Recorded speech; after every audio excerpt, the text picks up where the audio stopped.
G'day world, it's Chris Hogan coming to you live from the Me Media studio for another episode of the Proactive Podcast. And today I have the pleasure of Mike Albuquerque joining me, who's here to talk about cybersecurity and how to train your people and have your organization up to speed on basically how to avoid cybersecurity bungles. How are you, Mike? Terrible.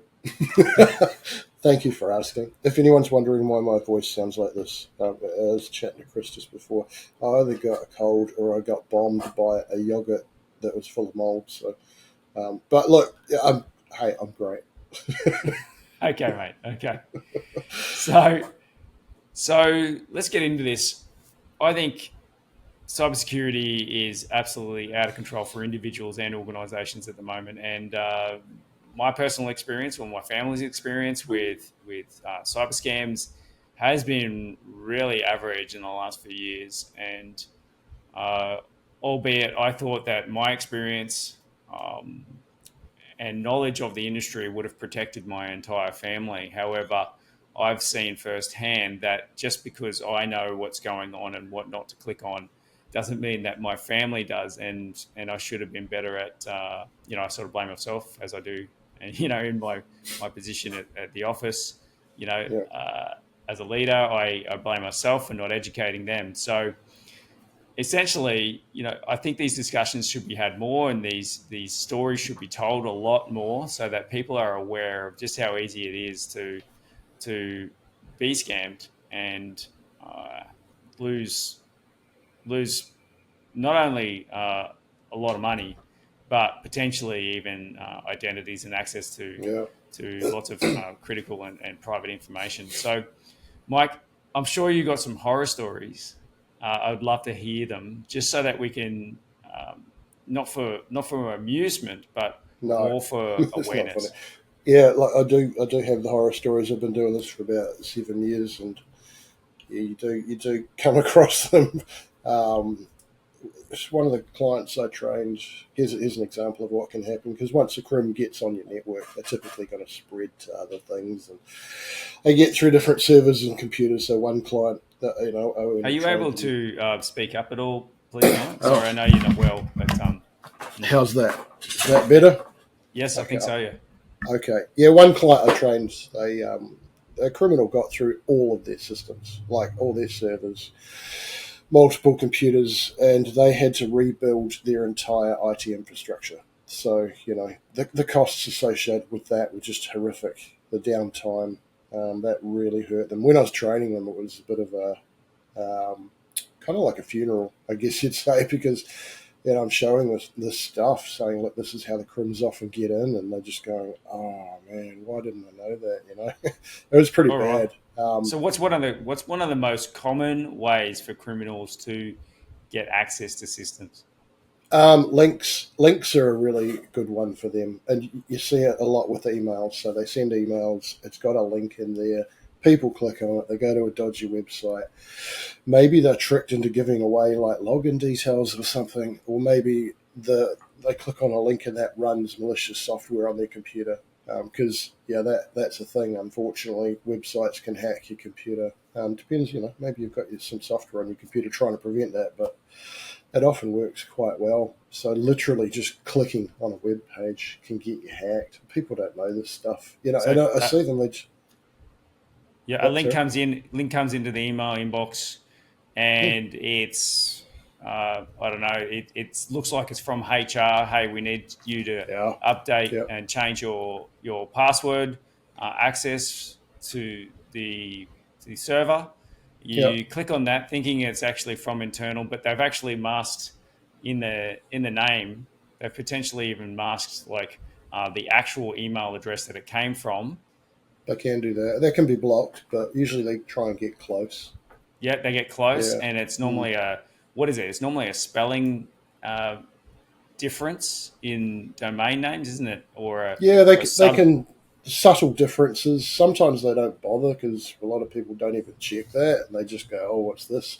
And they use your emotions against you. So you see something like that, and you go, "Oh no, fear factor." So they love fear and they love reward and urgency, and pretending to be people. So they've got all their tactics which make people just freak out and do stuff without thinking. And they just go to the link, they click on it, they go to a dodgy web page, maybe click on something else. Like, I always think, I know I teach this stuff and I've got examples where I go, hey, what about an unsubscribe link?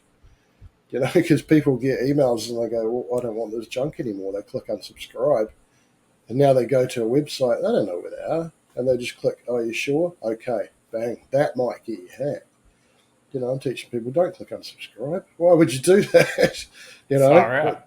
But even something as simple as that. And then you get targeted stuff, like you're saying, HR scams. They do some research. Yeah, you can get in trouble with that stuff. And there's so many opportunities. There's so many ways that they can do this stuff. It's crazy. But the problem is people don't understand links. Because most people are over class that goes through this stuff, right? And it's like 40-odd minutes of understanding links.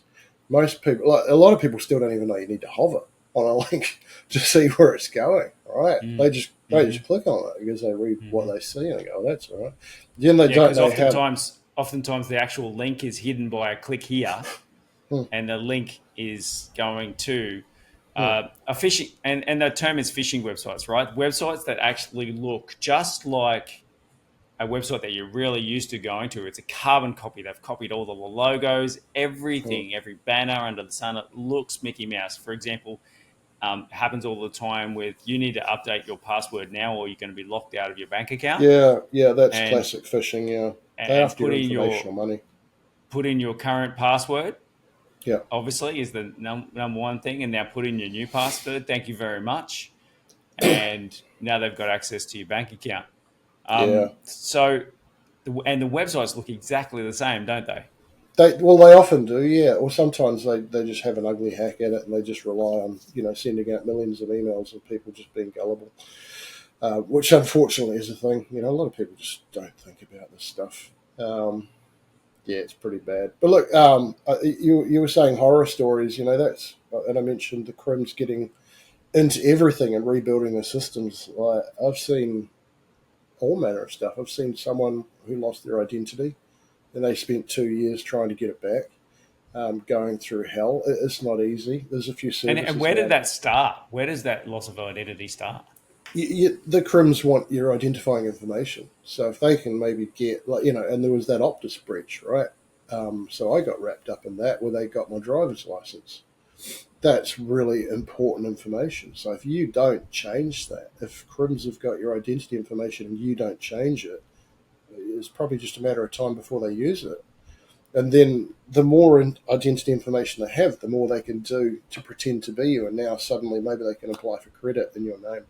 So they take out a loan for 30 grand or something and it's in your name. So guess who's paying for it? It's you. And you're sitting there going, I didn't do this. But the banks go and pay us the money back. Prove it's not you. Well, welcome to 2 yeand of hell. And this is actually hard. That's actually where our conversation started, didn't it? Because we've been connected for some time, and recently I was complaining about how ridiculous it was for me to. I was locked out of LinkedIn. I couldn't get back in unless I verified my personal ID. And in order to do that, I had to give my driver's license to a third party. Yeah. Third party, not even LinkedIn. I had to give it to a third party website which was just going to store it securely, and then provide LinkedIn with a token to say, "Yeah, he's all good." Well, now they're asking for passports. Yes, I know that too. And so if you want that verified, forget that. No way. Why would you give, like you said, why would you give your passport to a company, a third party? You don't know them. You don't trust them. You don't know how they're going to store that information. You don't know what they're going to share it with, how they're going to protect it. Like, no way. It's just madness. But I couldn't believe I had. I was reluctant. I was like willing to let go of LinkedIn altogether. I was like, okay, personally, I don't care if I'm on there or not. I'm not giving that information up. Right. I think it's a matter of time before they force us to do it. Well, for me, they had me in a full Nelson, mate. Like I couldn't actually, I couldn't do anything because I've got clients, company pages that we have access to, that we post content on their behalf, and we run their advertising on LinkedIn, and all through my account. So if I don't have access, then we're not going to be able to do that. And Yeah. potentially even those clients don't even know their access details. So sometimes, so Mm.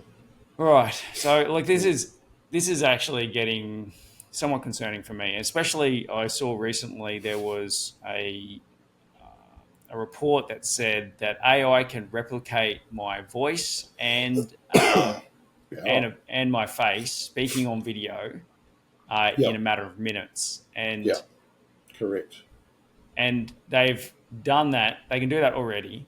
Like I've got hundreds of hours worth of video content on the internet on YouTube. Yeah. Uh, that it would be so easy for someone to do that. So Absolutely. so, do you remember the movie Sneakers? No. Oh, right, with Robert Redford. No. Oh, mate, you've got to watch it. This is essential Okay. information, right? All Because right. this was back in the '90s, and they were talking about voice IDs, and they stole this guy's voice ID. And Yeah. my voice is my passport. Verify me was the words that they used, Yeah. and essentially they recorded his voice, and they were able to hack into Mm. this huge facility. Yeah. So. Um, there is places that are using voice IDs, and I guess that sort of begs the question: is that a secure method? Not really. I think the whole biometric stuff, like your fingerprint and your face and your voice, the problem with this stuff is you can't change it. So if it's being used, what do you do? Nothing, right? It's completely fixed. So I'm not a big fan of biometrics, really. I just going back to you talking about this stuff where they're using tech to mimic people. This is a really big thing now. So it's going to become massive because you use it and you got trust, right? You're pretending to be someone, and now people aren't even thinking about looking for the warning signs. They're just straight in there and they're going, right, we're doing it. So this is something that I'm finding not hard to teach, but hard to get people to grasp because they go, oh yeah, how do you spot AI? How do I spot a deep fake, which is using technology to pretend to be someone? And I'm going, don't bother, because you won't. Eventually, it's going to be so good that you just won't spot it. So I could be talking to you, and you could be completely computer generated, and I wouldn't know. So then, if you can't spot it, what do you have to do? And then this stuff and the insecurity awareness, I always try and keep things around simple rules. So I go, well, there are rules that cater for that. We already have them. So, for example, let's say my wife rings me up and the crim forges the phone number because they can do that, and then they forge her voice, and they say, she says, I'm stuck in the supermarket checkout, and I've lost the credit card. So can you give me the credit card details? So that's something that a crim can easily do, right? And I wouldn't know. But when you break it down and you come back to the rules are unless you can touch that person, don't give out confidential information. You need to prove they are who they say they are. So I'm saying things like, well, call them back. Don't give it out. Call them back. It could be a deep fake. It's that simple. Or have a family password. What's your family password? Tell me the Oh, password. Banana. Okay, cool. It's you. Otherwise, I'm calling you back. So the big problem here is, are people's brains in a space where they will do that? So for me, probably. Yeah, even with me, who is like one of the most ultimate suspicious people and teaches stuff, I think I'd do it. I do. But what about people that don't do this for a living? No, they wouldn't do it. hmm. They're going to get tricked. And then you think about companies like the big thing. One of the big things has been invoices. Fake invoices. So I've seen a company pay a $270,000 invoice. I had one client. The people that missed the training were finance. Guess what? They paid a fraudulent $18,000 invoice, and then they ring me up going, "Oh, we need another session." We had a couple of people miss, and they got scammed. Just go, damn. But yeah, throw deep fakes into that now. So what if the CEO rings up someone in finance and says, "Hey, urgently transfer some money, just do it," but you're speaking to a computer. So again, procedures. No, can't touch you. Ringing you back. Was that you? that stuff needs to be in there. It needs to be religious. You can't waver from it, but people will because they're Mm, people, and mm. it's going to take quite a bit to actually shift people's brains around this stuff and get them being consistent and thinking. That little voice in your head that goes, "Not sure about that." It's hard to. It takes a while to get that. So deep fakes, whoa, that's going to be messy. Absolutely, That's you're going to bang be on the money messy. there. The text message went out last year to my mother saying, "I've dropped my phone in the toilet. Please, urgently need to pay this bill." She has access. Yep. She was then my bookkeeper, so she had access to all her company bank accounts, etc. Yeah. And uh, luckily, she didn't actually. Well, luckily, not anyway. She tried to call me back, but I was in a meeting, and I'd just spoken to her that morning, so I was thinking, oh, okay, this nothing can be wrong. Anyway, the phone kept ringing. It like call number 4, and I'm like, hang on a second, okay, something's wrong here. I've got to pick Mm. up.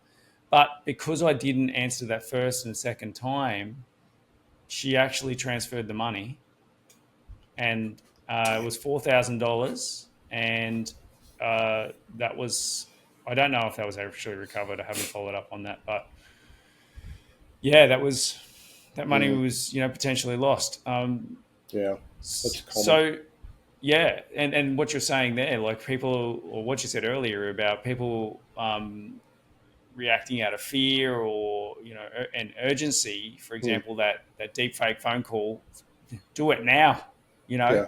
It works. I- It just it works. it has to be done right now. No Yeah. questions asked. Just get it done. I've got to go.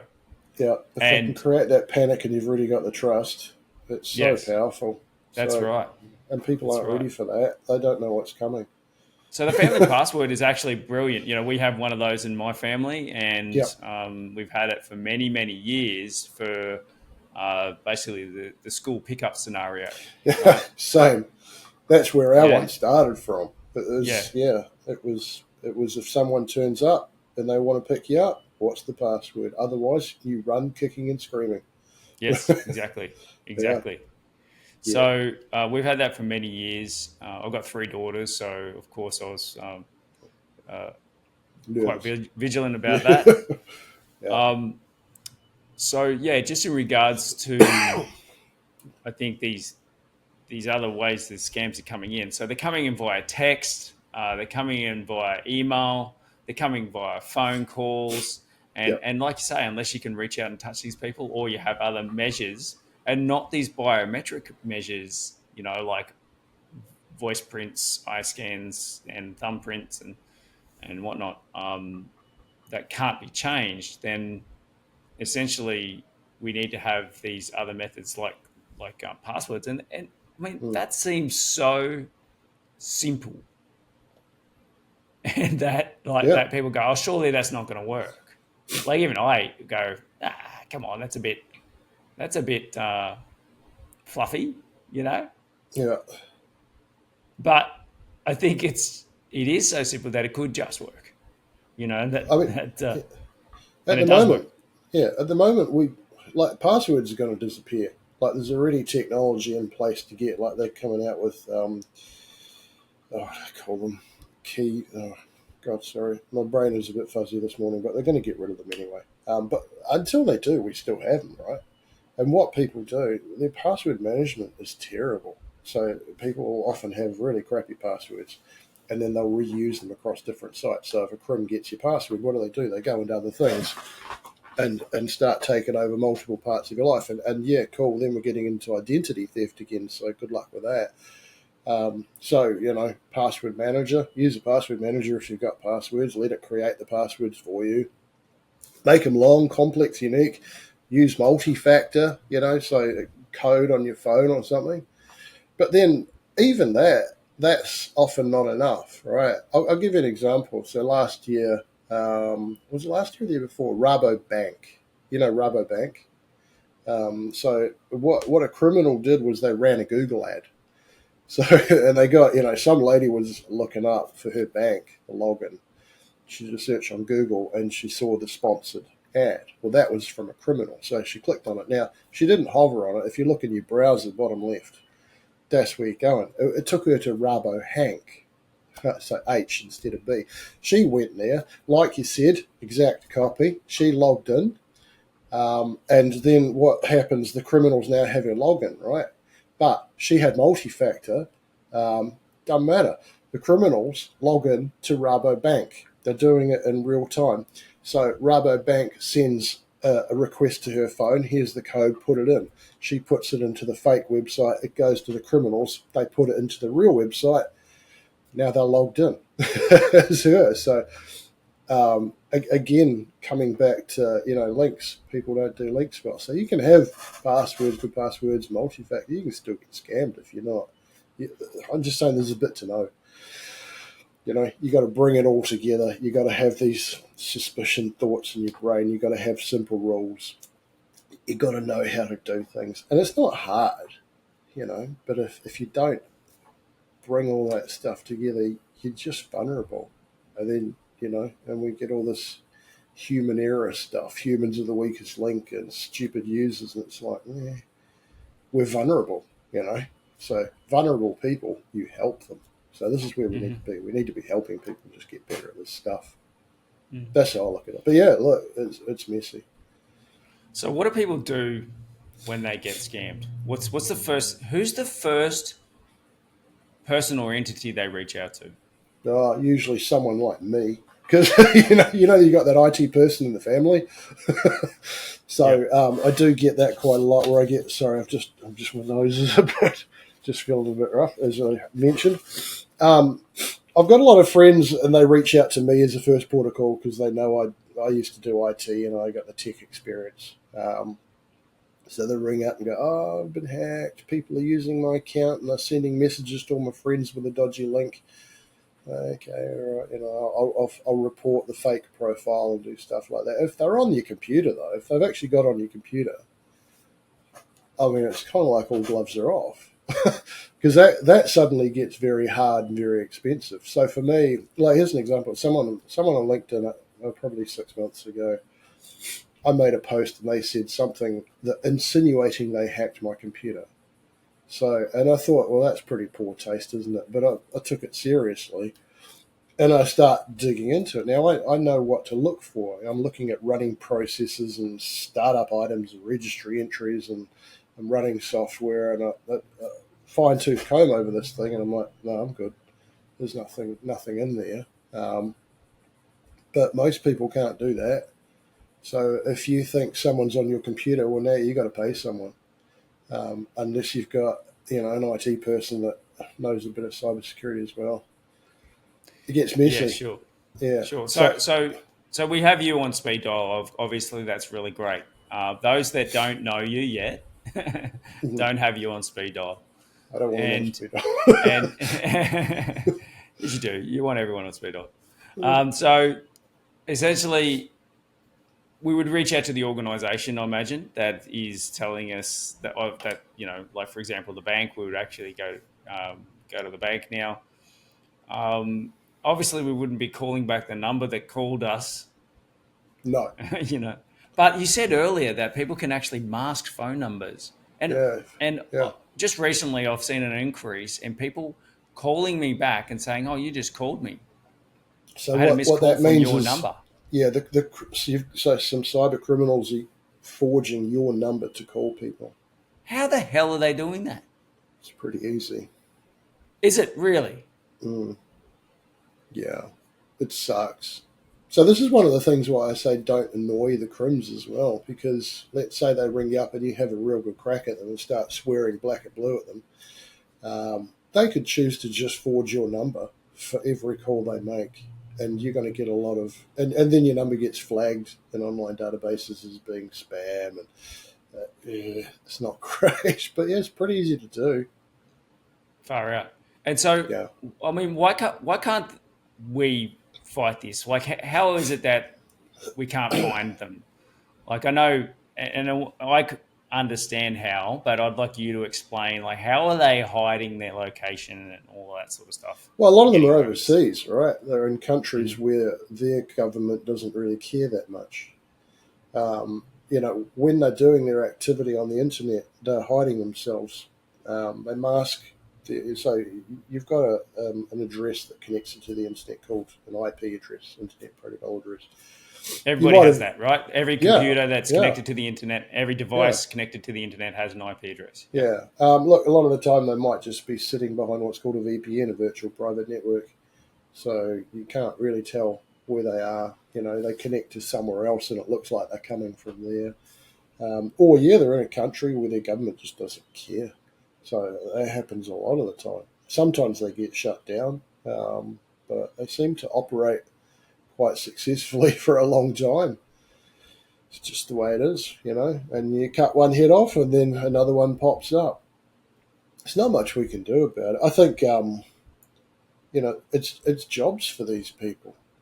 Yeah, it's an interesting Yes. thing because when you actually think about it, a lot of people in different countries are doing it tough, like living off $1 a day or whatever. So if they can get a job like this, will they sell their soul to do it? Yeah, well, I don't care. They got to feed their kids, right? So they'll do whatever they can. Um, Robbing from the rich to feed the poor. There's a bit of that. It's hard. I did have a chat once with a crim, and yeah, he had an honest chat. It could have been a bit fake, I guess, but he was saying, "Oh yeah, I just have to do this. This is the only job I could get, and just got to try and make some money." I go, man, that sucks. So of course he wanted money, but I'm like, look, I'm not giving you money, but why do you do this? But yeah, had a bit of an honest chat. It sucks. It's terrible. Wow.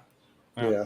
So, yes, I'm fully aware of professional organisations that are actually hacking networks and in countries that I will not name for sake of keeping it friendly, Yes. uh, that have actual streets lined with them next to actual legitimate organisations in Mm. those same streets.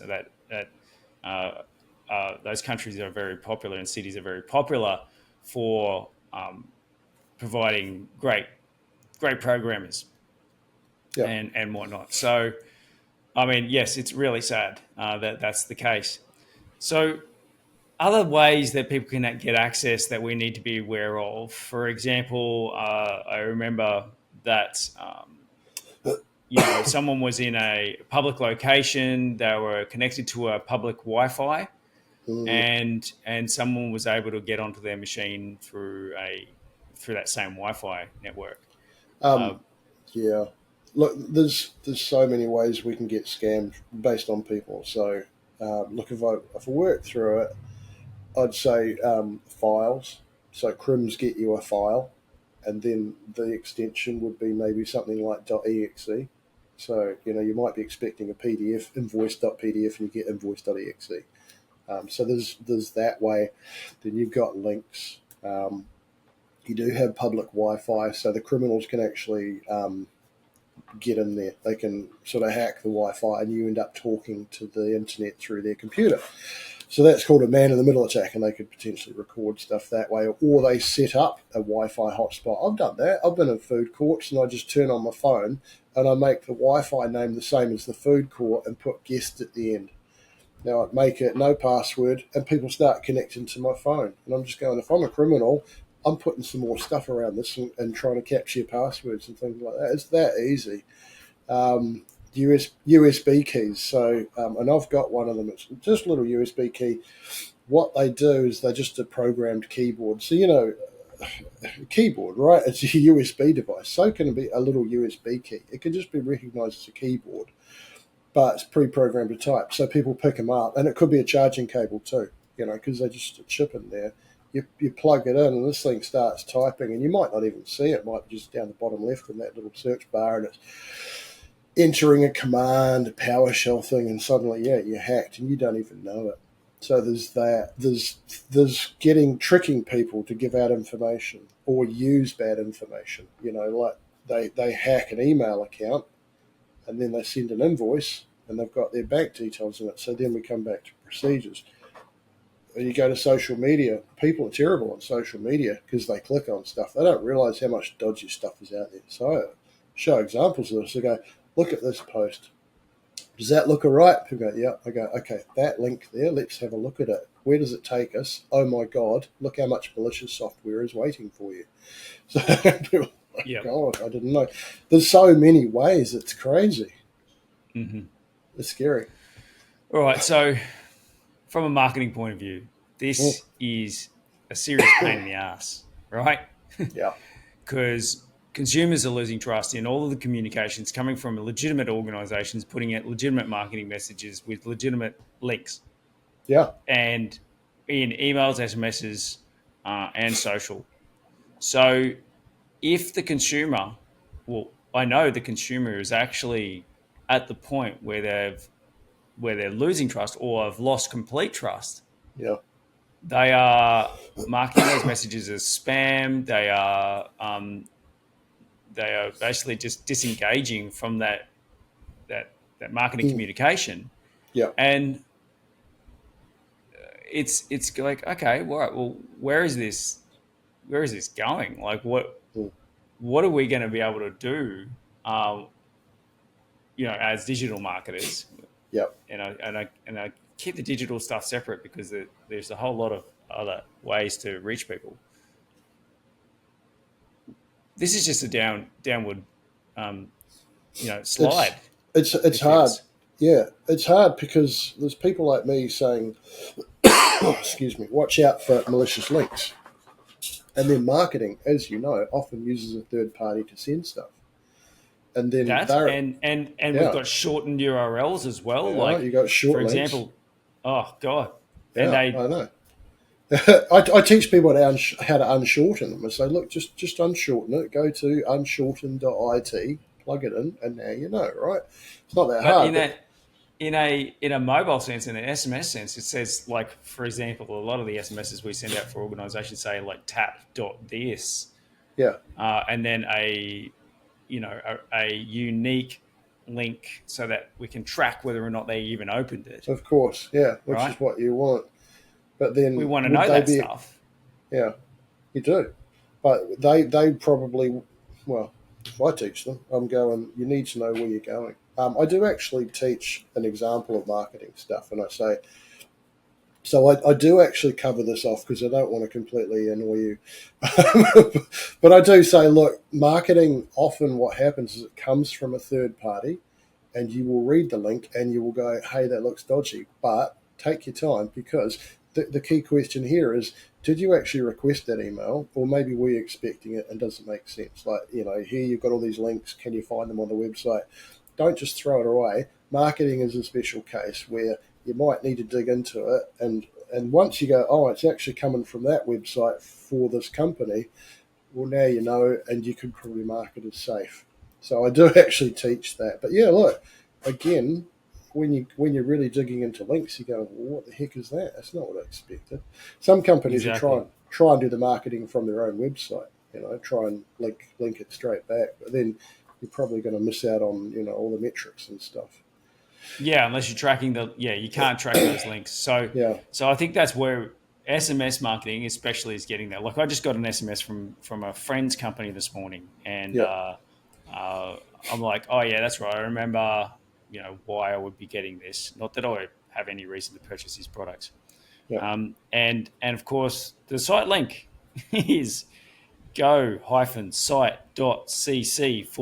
and he's put his company name in there, and then it's got !1784, right? Yeah. And even if no, it doesn't. And even if I click, hold down on that link, then it just says exactly the same thing. You're going to go to go-site.cc. Yeah. And it's like, well, probably not going to do that. No. So there's and ways... even the stop. And there's even the stop link, right? So that's another way to go, hey, bugger off. I don't want to get these anymore. Yeah. It's you get all these redirects. So again, something I teach, because people need to know this stuff. What you did there was cool, right? You held your finger on it, it pops up. Not many people know that. But then, you'd copy the link and you go to a redirect service like wheregoes.com, paste it in, and see where it ends up, and it'll show you the jumps, and you look at the one at the end and go, oh, okay, I'm cool with that. So now you know. Far But out. So there's an extra step. So it's mm, almost we need that app on our phone if that yeah, exists. Is there an app for that? Or? no, look, I've kind of been, it's in my wish list of hopefully someone makes it one day. Like that, I want to see that if there's a short link on your computer and you hover on it, it does all that for you. It Yes. unshortens it, and then if there's a Yeah. redirect, it works it out for you. And it might take a second or two, probably longer, Yeah. but then eventually it tells you exactly where it's going. That would be fantastic, because otherwise Wouldn't it? it's manual. You It know, should actually be a default function on all devices. Verify this link. yeah. I'm not a big fan of short links. Got to admit it. I hate the damn things. Because people, I know what to do with them, but most people don't, and they don't. They don't deal with them. They just click on them, and then Yes. they get in trouble. But they are everywhere. We're stuck with them for the moment. Oh, market, but the interesting thing about that probably people don't know outside of marketing is that SMSs are limited by characters. So Correct. So, Yeah. we've got to get it done, and I think it's 159 characters or something or other. Mm, And so, if we've got even a web address, like yeah. sometimes web addresses are, well, most web addresses are longer than 4 characters. Mm, So, yeah. we're losing characters, and losing the ability to write a message that people might even want to click on. So, Yeah. So you uh, kind of have it, to use it, that. it's yeah, that's right. You got to have to use the short link. All right. Mm, So okay, SMS becoming more difficult. Email we already know is really quite difficult and on the decline. Has been for some time. We shouldn't be connecting to public networks because we don't know if they're real or not. Uh, what about just connecting to the internet through our own personal hotspot? Are we at any risk there? no, look, not much. Not compared to using free Wi-Fi, because it's not a Okay. honey. It's not a honeypot, is it? Yeah, fair Is enough. someone going to try and hack your one little connection, Yeah. and get one person's data when they could get it for 100? Yeah. So no. However, having your personal hotspot on all of the time and allowing everyone to be able to have access to it is a I wouldn't potential. wouldn't recommend Yeah, that. yeah, that's right. That's right. And a lot of people do have that.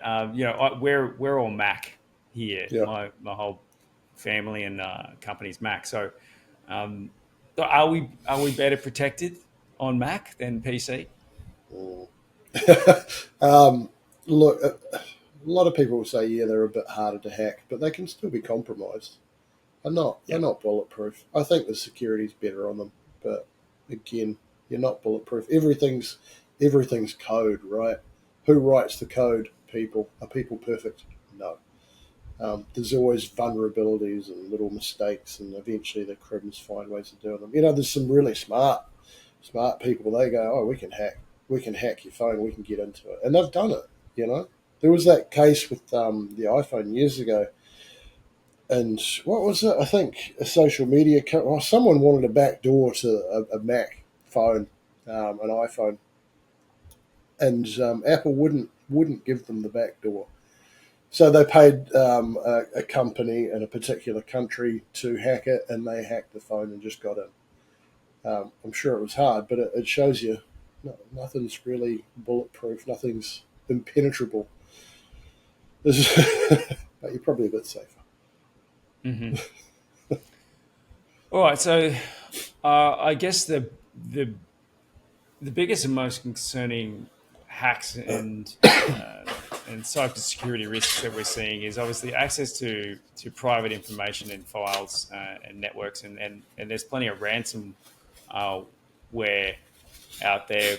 People holding people to ransom, like you're not going to be able to get access to your machine unless you pay us this sort of money and things like Yeah.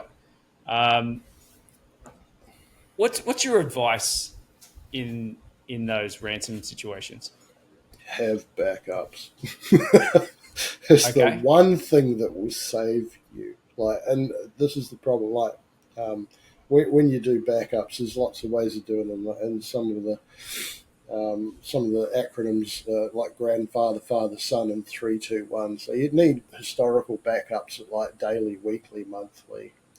And then you need 3 copies of backups and different media and different locations.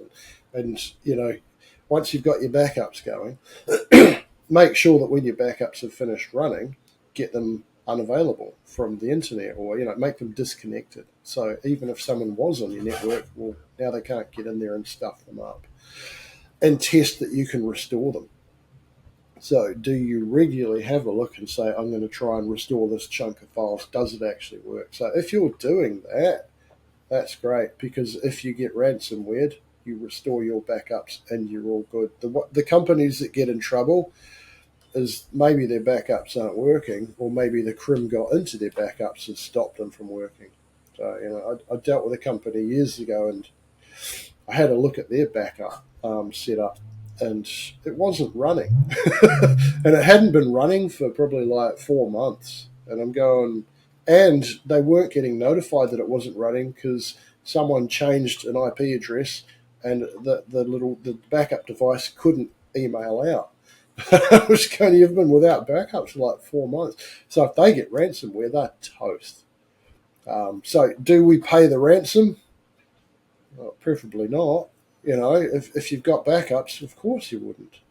Do you pay the ransom if you ain't got backups? Well, it depends on whether you want a company or not. So, there is talk about, we're not going to let you pay. The government's going to maybe say, well, we'll make it illegal to pay the ransom.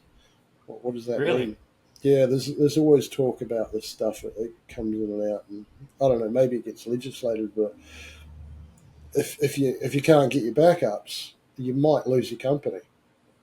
So of course, people might want to pay it, and they might do it under the table as well. Might keep it on the sly. Aha, so that's a great segue. So, paying the ransom. Oftentimes, it's not just in my experience, unfortunately, I have experience with this. Oh no. They say, please pay us via Bitcoin. Yeah. And then it's untraceable. Yeah. And then no criminal entity, no federal government, no police, nothing can help you. Yeah. Because they can't. It's gone into the ether, completely into the blockchain network that is untraceable to its origin, and people that source of the final destination for those funds is unknown. Yeah, and then look, what's even worse than that? If you have been ransomed, they might come back and do it again because they already found a way in. But then what they often do is they sell. They might have downloaded your data because they've been on your network, and they might just sell it on the dark web anyway. Absolutely.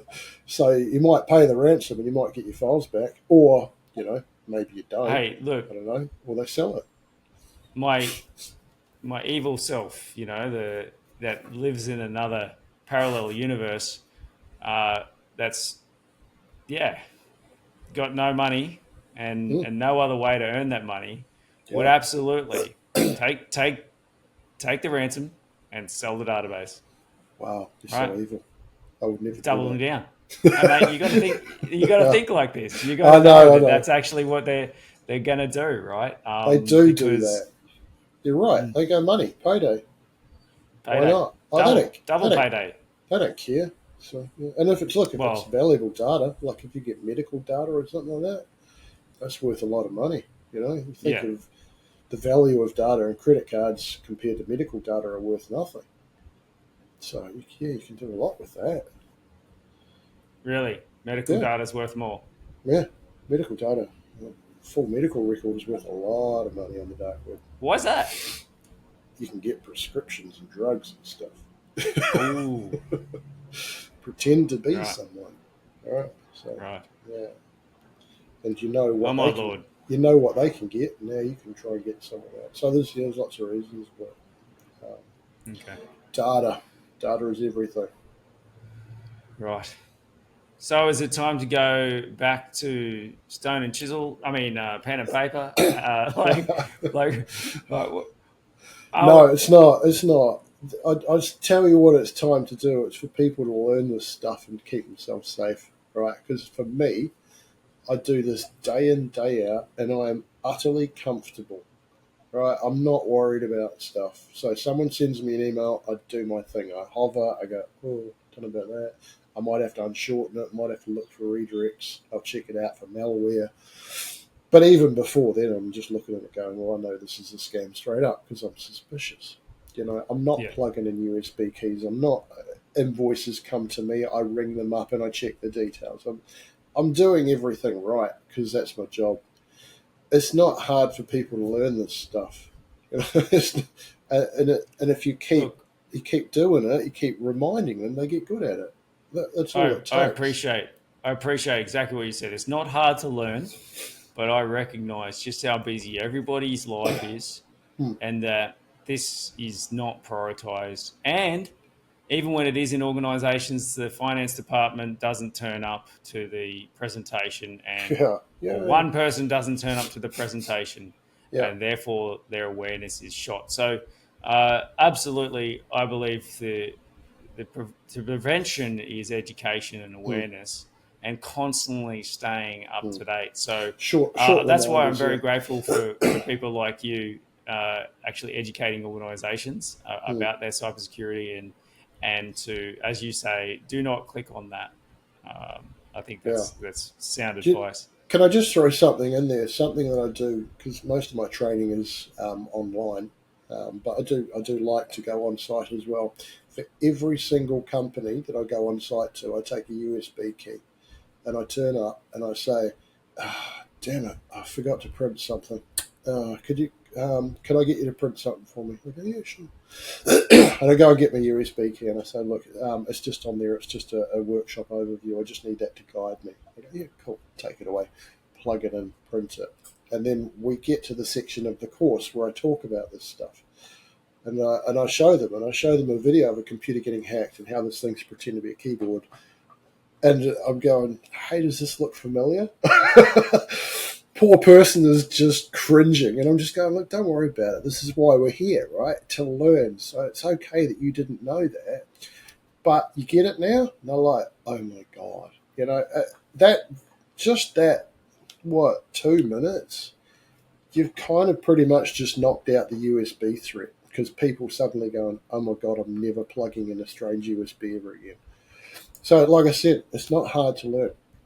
It just needs good examples, good stories, and maybe actually giving them a real-life example, So that sort of stuff is just gold. It's cheeky, but it works. That's fantastic. I love it. And I've never had a company not plug it in. Oof. Every single company I've gone on site to, they plug it in. Mate, you just told everybody your trick on a podcast, videoed, and it's going to be all over YouTube and LinkedIn and everything tomorrow. And let's see if they still do it. Yeah. And hopefully someone actually goes, I saw your video. I'm not taking that. Yeah. Oh, look, that would be amazing. It would be. Yeah, classic. Oh, well, Mike, thanks so much for your time. Mike Alcock, how do people get in touch with you? What's your best way? I have a website. It's safestaff.com.au. So my contact phone number is on there. I'm on LinkedIn. I'm a bit of a rash on LinkedIn, as you know, Chris. But yeah, probably through the website if they want to scare their staff, but in the nicest possible way.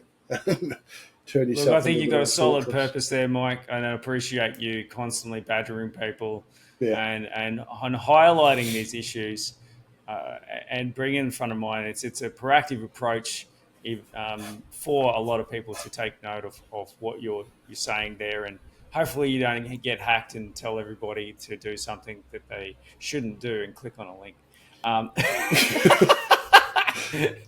So websafestaff.com.au. I would definitely encourage everybody to reach out to you and get educated, organisations and individuals. Hopefully this has enlightened some people as well. Hopefully. And they take more care. It's good to thank you so much for your time, Mike. I really appreciate it. Thanks, Chris. Thanks for having me. Sorry I'm not quite 100%, but this was good. It's good to chat and just talk about awareness. That's my passion. Great. Thanks very much. Thanks. Bye for now. See ya.